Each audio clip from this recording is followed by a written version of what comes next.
So today is the first day of a new season, the first day of a new liturgical year. So, Happy New Year. Should we sing Auld Lang Syne? We'll wait a month to do that. On the secular New Year, January 1st, we make all kinds of resolutions. I'll exercise more, I'll lose weight, I'll pray more often, I'll be nicer, and so on. Those are all well-meaning, good intentions, but oftentimes they're over-challenging, and by the end of January, we've probably broken most of them already. Well, at the beginning of the liturgical year, I don't challenge you to make Advent resolutions. You see, Advent is not like Lent. Lent is more penitential, more somber, a little sad because of the end of Lent, crucifixion, death of Jesus, and so on. Advent is waiting, but Advent is joyful waiting, expectant waiting. It's like waiting for something good to happen. We call that hope. And that's the theme of the first week of Advent. Our Advent candle number 1 is the candle of hope. And all this week, we should be thinking about hope. Again, hope has some kind of secular meanings. I hope to win the Powerball, because when I was in California last week, I bought some Powerball tickets. I hope to get the Christmas presents I want. Hope my team wins the Super Bowl. But those are kind of shallow hopes.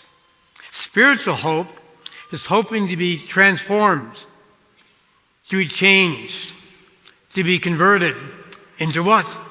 To be more Christ-like. You see, Jesus said of himself, I am the light of the world. And John opens up his gospel, the 4th gospel. Jesus was the light that shines in the darkness, a darkness that will not be allowed to shatter the light. The light will overcome the darkness. We heard that in the second reading of St. Paul also. Light and darkness are kind of in combat with each other, but if Christ is the light of the world, we know that light will win out and darkness will not prevail. Darkness will end. That's why we have this beautiful Advent wreath. I would think every Catholic church in the world has an Advent wreath, and many, many homes have an Advent wreath. And the whole idea is a symbol as we light more candles, next week 2, then 3, then the Sunday before Christmas, all 4, that we will be more like Christ. Because Jesus said not only about himself, I am the light of the world, he said to all of us, you are the light of the world. Let your light shine before others. So we have 25 days to Christmas. Really almost about 24. This day is almost over. So December 1 to 24. How will you be a light to others? How will you be a sign of hope to others? This is a busy time of year. We just finished Thanksgiving celebrations. Hopefully yours was wonderful. I certainly had a wonderful time with my family. And now we're into that December rush, decorating homes, shopping, preparing meals, travel plans. And we can be so busy that we can forget all about Advent and we just let it pass us by. That would be a shame. I challenge you, not a resolution, but just a challenge, to slow down at least once or twice every week during Advent. If you have an Advent wreath at home, fine, light that candle, say a prayer. But how can you be a shining example to others? How can you be light to others? I'm sure in your life there are people that you might say are living in darkness. Maybe it's the darkness of a recent death in their family. Maybe it's the darkness of a divorce or a pending divorce. Maybe it's the darkness of unemployment. Maybe it's the darkness of poverty. Maybe it's the darkness of illness. Maybe it's the darkness of dying.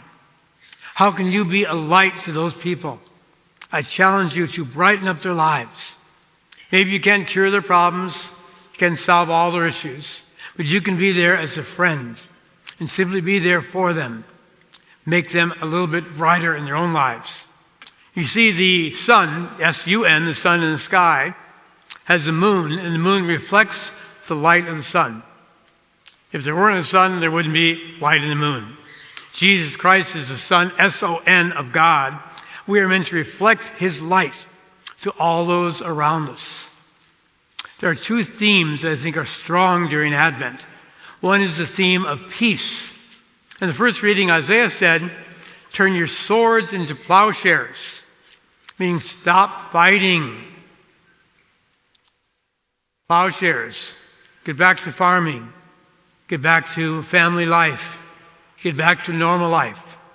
And certainly we haven't turned our swords into plowshares yet. Consider the fragile ceasefire in the Middle East. Either side could do the wrong thing and the war could start all over again.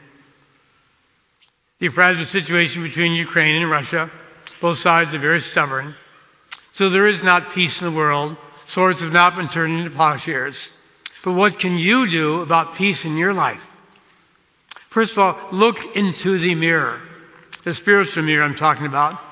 Are you at peace with yourself? Do you like yourself? Are you satisfied with who you are and what you do? Paul mentioned a whole bunch of addictions, lust and jealousy and rivalry and all kinds of things. He says those are addictions of darkness, addictions of alcoholism, pornography, drugs. Are any of those plaguing you? Those are dark parts of your life. First of all, be at peace with yourself. Make whatever changes or begin those changes. They won't happen overnight. They won't happen by Christmas, perhaps, but they can begin today, tonight, or tomorrow morning. And once you feel that you're on the way to a more peaceful self-image, can you be a peacemaker to others?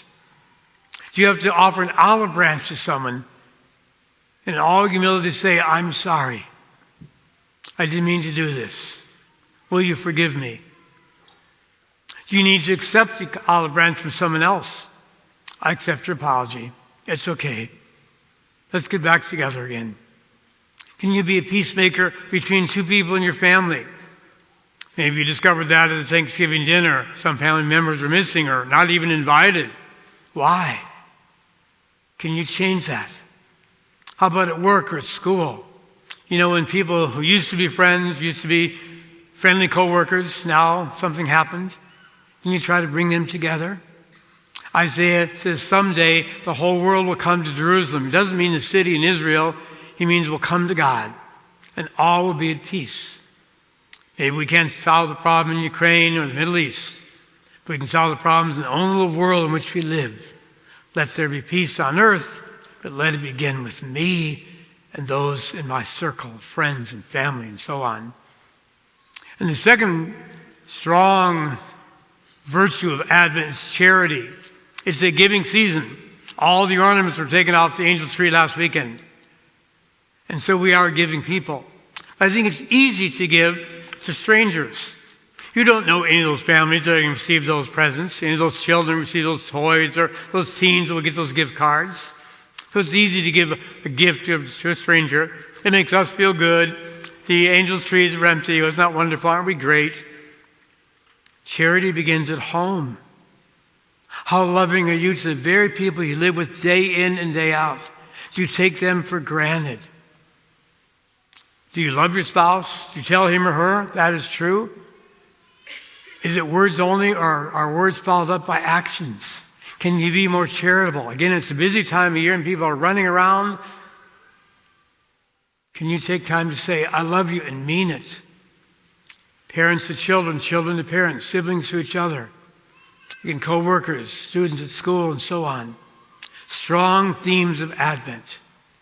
Themes of peace, themes of charity. And if you do that, you will be light to the world. So that I hope by Christmas, when all 4 candles were lit the Sunday before, and we celebrate the birth of the light of the world, Jesus Christ, we can say, I'm a brighter person. I'm more filled with the light of Christ. And not only am I feeling good because I am the light of the world, I've made others feel good because they bask in the light of Jesus Christ, thanks to me and my love, my charity, my peacemaking. God bless you.